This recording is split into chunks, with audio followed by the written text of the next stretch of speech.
So in this video, we're going to look at all the tactical exploits that you can possibly find on Football Manager 2024. Now, this is going to be a fairly long video. I'm going to share with you what I know about the game and also what I've seen online, everything I've seen on Twitter. And currently, we're managing Arsenal right now. We're top of the league and it's 2041. So I think we've kind of played Football Manager long enough now to know what is possibly good in the game. But in case you don't know, this video is going to help you. And in case you want to overachieve in the game, or you're trying to go on a long journey with a sort of underdog team and get into the Premier League, doing all the major rebuilds of your favorite club, tactically this video is going to help you a lot. And like I mentioned, we're currently managing Arsenal. We're top of the league. We've lost a game. We lost Aston Villa 4-1. Our most recent defeat was against Napoli in the Champions League, but we're going to look at that. Season preview, we're currently predicted to finish 6th, so we are kind of like a sub-top team. As I mentioned, in the Champions League, we recently lost to Napoli, but if you look at the Champions League, even though we're 6th place in the Premier League, we are currently the Champions League holder. So I've kind of played the save long enough to know kind of what works in Football Manager, and we're just going to look at most of the exploits in the game tactically. Let me just go ahead and create a new template right now. I'm just going to start with a basic 4-4-2. Now, the first thing that I notice is tend to be extremely meta on Football Manager 2024 is double strikers or even 3-striker system. I'm going to just start with the 3-striker system. The 3-striker systems are almost impossible for the AI to defend against if you have more than one striker, because most likely the AI tends to set up in a back 2. But in case you meet a team that has a back 3 system, you're going to have numerical parity between your defenders or between your attackers and their defenders. But in case you're starting out with a system like this, which is what everybody likes to do, going with a generic 4-3-3, not just everybody, me personally, I enjoy playing with the 4-3-3. But this system I've noticed is quite weak on Football Manager. So if you want to overload your opposition's defense, going with a front 3 like this is really powerful. And if you want to just destroy them completely and make it very difficult for them to defend against you, you can go with an advanced forward and try to bring in a false 9 in there, or a false 9 and a complete forward, or a deep line forward. But even 2 false 9s is quite good. You can go ahead and create a lot of chances and score a lot of goals with this sort of setup. I like the idea of having the false 9 because they tend to get into the wide area. So in case you don't have somebody coming up like the wingbacks, I obviously recommend that you use a wingback on either automatic duty or support duty. I'm just going to stick this guy on automatic, just having another one here on automatic. If you have them getting forward, the false 9 is going to also offer some width because he's playing on the flank on either side. They will try and offer width, but having the wingbacks in here is going to help you create a lot more chances. In defense, if you're struggling with let's say you're playing in a 4-3-3 system and then you have 2 defensive center backs like this, what usually works is to have a halfback in here. It kind of just allows you to play with a back 3 system, even though you're using a traditional defensive midfielder and then having him play as a halfback. It's kind of also a little bit meta. I've noticed it in FM 2024. I don't really want to call it meta. What I would like to say is it's effective, right? So if you're playing against a 2-striker system, let's say 4-4-2, and you have a defensive midfielder here or a regista or roaming playmaker. Let me use a roaming playmaker. If you have a roaming playmaker here, this guy is going to get slightly higher up, so he's not going to help out. He's basically a 2 strikers against your 2 defenders, and that's not very good. So having a halfback in here gives you +1, so that's 3, and then you can deal with their 2 strikers. And even if they had only 1 striker, that's going to be three defenders against 1 striker, and you've basically nullified him, really.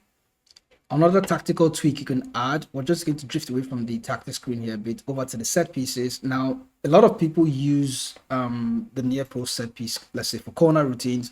They tend to use the near post corners. Right now I'm using the far post because I've kind of gotten bored of the near post. Sometimes they just head mine away and I didn't really like looking at it. So I've gone on to have like 3 systems. There's mixed system, which is my favorite, and then of course short corners. I love this one as well. But far post is like the main one right now. Not that it's meta. I don't think it's meta. I just think it works for my team. And when it comes to set pieces, sticking to just one near post routine is not really so effective in the game for me. So when you want to talk of something that is really, really meta in the game, it's assigning your set pieces to a set piece coach. I kid you not. You could probably get a lot more goals by giving the set piece coach. I'm going to go over to the staff real quick and see the guy that I've got. Even though I've not really assigned him to do anything, his set pieces are currently set to 18 and his tactical knowledge, not really important, is set to 11. So set piece coach of 18, anything above 15, to be honest, is quite good. Just give him the set pieces and don't really think about it anymore. If you have good set piece attributes for your set piece coach, he's probably going to do a better job than you leaving it on one routine for the entire season. It's not going to be adaptable enough. To me, I noticed that's why I also changed it. I noticed that it's not so effective, so I went on to change it. And currently I'm using a far post mixed, which is important for me. And of course the short routine, because my players are not that tall, so I just prefer to play the ball short and then try to continue playing our possession football that way. But if you want to go for something that is effective, get a good set piece coach, assign him to do the set pieces for you, and don't think about it again. But if you're really hands-on and you like to get into it like me, you can also try to change other things like this. There's free kicks. Try to adjust your free kicks once in a while in those games. Change it from cross center to maybe cross something else. Try on mixed, put it on far post, put it on best header. Try to be a bit more adaptable. If you just use one routine all the time, not that the game is going to adapt, but I just noticed that sometimes it doesn't work and just doing the same thing over and over again, that it's not working. It's not allowing you to see the experimental side of the game, which you could have done. There's also something when it comes to near post throwings. I notice when you have a long throw and then you have somebody lurking around the near post to actually flick the ball on to somebody else, that has been quite effective this year for some reason. But in case you don't like long throws, or you don't have a player that can take long throws for you, don't bother about it, just let it go. And like I mentioned, leave the set pieces to your set piece coach and you should be fine. Back to the tactic board. This next one has a lot to do with the goalkeeper. Now, I'm going to take a page from the playbook of what the AI used to do to me. Now, in Football Manager, I've tend to see a lot of goals where the goalkeeper from the AI tends to just kick a long goal kick over the top. They're not even playing route one. You just take a long goal kick over the top and then it goes all the way to their striker and they're 1v1 on your goalkeeper and boom, it's a goal. You can also do that in the game. So you can go ahead and ask your goalkeeper in, not here to be honest, but go over to the in transition phase and then under your goalkeeper's in possession instructions, go ahead and ask him to distribute the ball to the target man or the opposition's defense. But let's go with the target man. Ask him to distribute the ball to the target man and then of course have a striker in your team that is playing as a target man, either on attack duty or on support duty. You can also have a wide target man in there and then ask him like either wide target man, support or attack. The goalkeeper will likely play the ball to him, but more often than not, that one was going to work if you're distributing the ball to the flanks. But distributing the ball to the target man, it kind of gives you that route one style of play, even though you're not using route one as a system. And then, of course, the goalkeeper is only instructed to take long kicks because he can't really throw the ball that long. He can't really pass it shorter in any way. So just taking a long kick is going to allow him to distribute the ball that far, get it over the opposition's defense to your striker, and then your striker can be 1v1 and go ahead and get a goal if it has good finishing, of course. Also, I heard that finishing isn't so important for the striker. So even in the lower leagues, I noticed the AI tends to do that, their striker is not really the best finisher. So he's just going to be in a 1v1 situation, and more often than not, he's likely going to score. Another interesting one that I see is having inverted wing backs. Now, the trick about this one is you notice in most meta tactics that you can have a fullback playing on attack duty, and then inside the fullback's instruction, he's asked to cut inside with the ball and carry the ball into the middle of the field.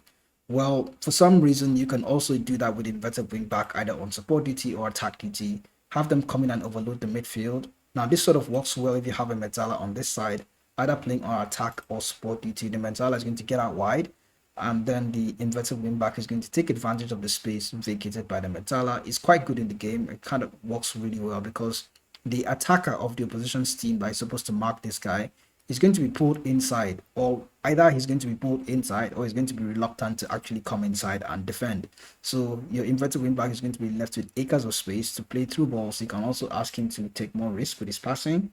He can be your playmaker like Trent does for Liverpool, so you can get into the middle of the field here, play good passes into the opposition or into your strikers that are in the opposition's defensive third, and try to create a lot of chances that way. For them to be a bit more defensive, this is also another interesting tactical sort of exploit that he can do, is to ask them to play as an inverted wing back on defend duty. They're going to be a bit more solid and they're going to stay closer to the center backs, and they're not going to really operate like inverted fullbacks per se, but they're going to be a bit more solid and help out defensively. So that's something I've noticed as well. You can have this into your or you can add this into your system. If you have a good player that can do it, you don't need to force a player that can't do it to play it. If you have a good player that can play it on this side, don't be afraid to ask him to play as an inverted wing back on defend. There's no problem in there. You can actually use it to see off games, finish off games, finish off strongly, or even defend in big if you're playing against a top team.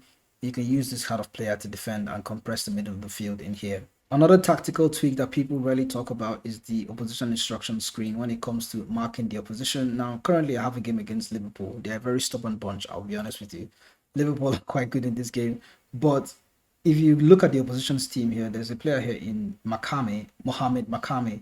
He's very strong on his left and right foot. So a lot of players might go into the opposition screen and then ask the assistant to just spam the instruction and say, go ahead and do whatever the assistant manager is asking you. But if you notice that you are struggling in the opposition instruction, or if you are struggling with opposition instructions, don't be afraid to just clear them and take them off during the match and just watch how your team plays without the opposition instructions. They tend to work well as without it, just like they might work well with it, and they may be confusing your tactic if you have some players that are supposed to press certain areas and then you have opposition instructions that are asking them to go elsewhere. You could be confusing your tactics. So in case you're struggling, just turn them off once in a while. What really brought me here is to actually look for players that are like this. What's his name? Mohamed Makame. You tend to avoid showing this sort of players to their weaker foot because they don't really have a weaker foot. So in case you want to show a player to weaker foot, look for players that look like, let me look at this guy.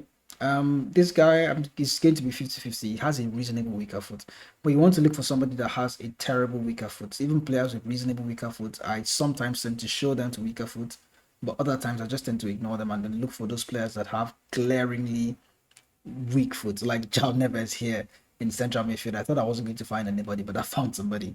Jao Neves, you could see his weaker foot is his left hand side. So showing him to that left side could just force him to be uncomfortable throughout the game, force him to play passes away instead of just having him be on the ball a lot. You can see his passing is quite good and his vision is quite good as well. So you want to just force him to his weaker foot and then press him from there and stop him from getting on the ball or having any joy. He's currently 37, so he's not going to be the kind of player that runs a lot. So you can actually trigger press him and try to get him off the ball. Showing him to his weaker foot might help you in that case. I've spoken a little bit about the Mezzala going outside and then the inverted wing back, maybe on support duty coming inside. But you can also do this on the attacking phase, where as much as we know that the Mezzala and the inside forward or inverted winger is always a kind of pairing that could conflict between themselves. FM24 is kind of FM24, the players are kind of smart in a way that the inside forward and the Mezzala will rarely get into each other's way. They'll sort of help each other out and try to complement each other. So now the Mezzala playing on attack duty. If there's an inside forward here that tends to cut inside, the Mezzala is going to be a lot wider than he normally would be. So he's going to essentially act like a winger in this sense. And if you want to overload the flanks, you can have the inside forward cut inside, something like this. Maybe an inverted winger here playing on attack duty. You have the Mezzala going out wide. The inside forward is going to be cutting into this space. And then, of course, if you have a wing back here, you can go ahead and overload the opposition's wide area, and then you have an inside forward that is cutting inside, causing havoc in the center of the pitch, and then your Mezzala and your wing back are on support duty, going out wide, causing a lot of chaos that side. So it's going to be somewhat difficult for the AI to defend against. I know at the beginning of this game, I used to think that you could not play a Mezzala and an inside forward on the same flank, but I was dead wrong. It's possible to do it. It's possible to have good results doing it. I've done it in the game. It wasn't a problem. We actually got good combinations watching that happen. Now you notice we haven't really gone into the team instructions yet. That is like, let me say, the final phase of what I wanted to speak about, because I feel there's a lot of things in here that could be used as an exploit. I'm trying not to use the word exploit. I'm going to just call them really effective in the game if you combine them somehow. And in case you do not know, the 4-2-3-1 system, I'm trying to play with two central midfielders more often nowadays, but the 4-2-3-1 with the two defensive midfielders are quite effective in this game. And if you have it for my Arsenal team, it has been working. I was avoiding using it, but I just noticed that my players slotted into the system really well, and then we got good wins in the game playing this way.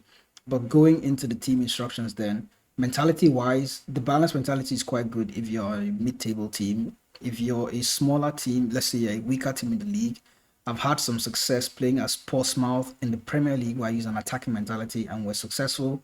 Playing balance is just meeting you in the middle. You're not too expansive, you're not too defensive, but if you're playing balance, you have to have some level of bite in your tactic, where you want your team to be slightly more aggressive, even though you're playing with a balanced mentality. If you're using a balanced mentality, you can get away with being as aggressive as you want to be because you're balanced. So what I'll tend to do is to have a balanced mentality, but my pressing is going to be all the way up, especially high press, high defensive line, even much higher defensive line. I get away with using much higher defensive line a lot when I'm playing with a balanced mentality. When I go with the attacking mentality, I tend to drop the defensive line to just higher and maybe slightly more trigger press, just to allow things to calm down a little bit.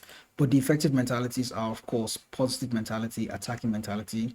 This ultra attacking, I only recommend it if you're actually trying to score a goal. But in recent times, I even tried to get a goal in the 75th minute. We didn't really get one, but I've been in situations where I used ultra attacking and we got a goal from the game and then we got something out of it. So it's just based on situation. That's where you're going to use ultra attacking. If you want to absolutely defend the lead, obviously go ultra defensive. But defensive mentality, I usually reserve this for one-off games. You can't really use it for an entire season.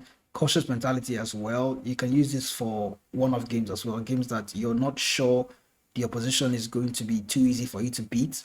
You think they're going to have a lot of possession. You can go cautious, try to catch them on the counter attack. But more often than not, the attacking mentality and the positive mentality are the most effective mentalities you can use in FM 2024.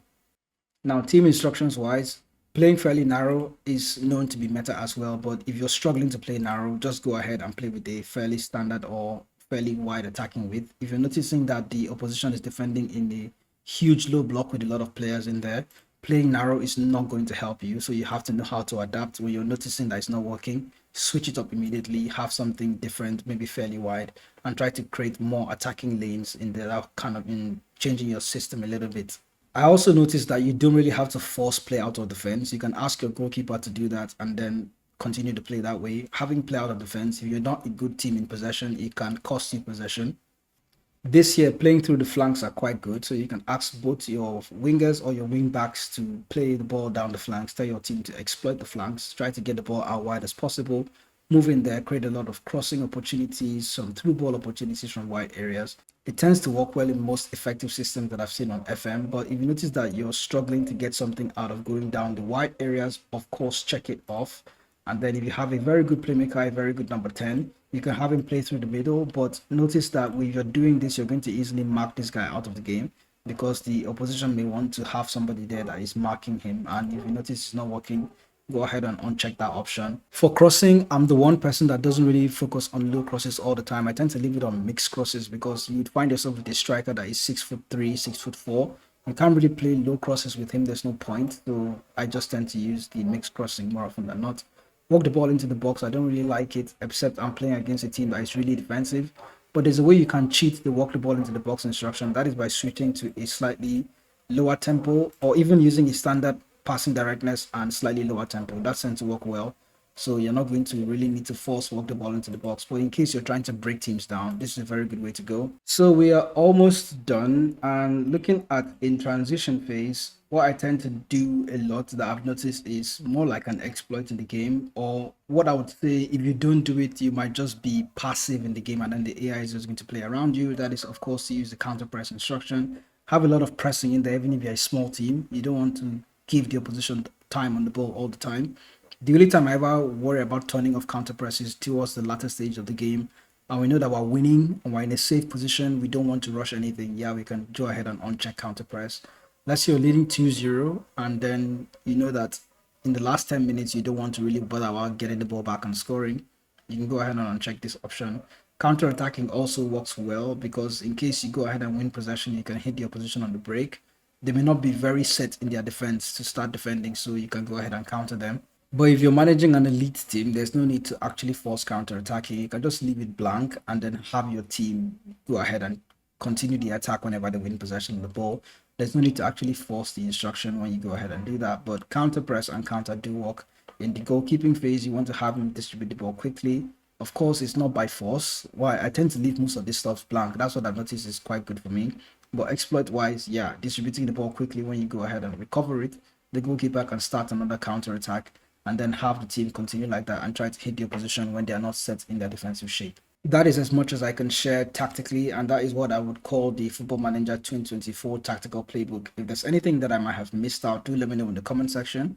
And I do have what I call the Ultimate FM24 Meta Tactic. I'm going to put a link in the description so you can check out that video next, and then you can see how most of all this exploits are actually put together into one ultimate system, and then it actually works out. I'll see you in that video.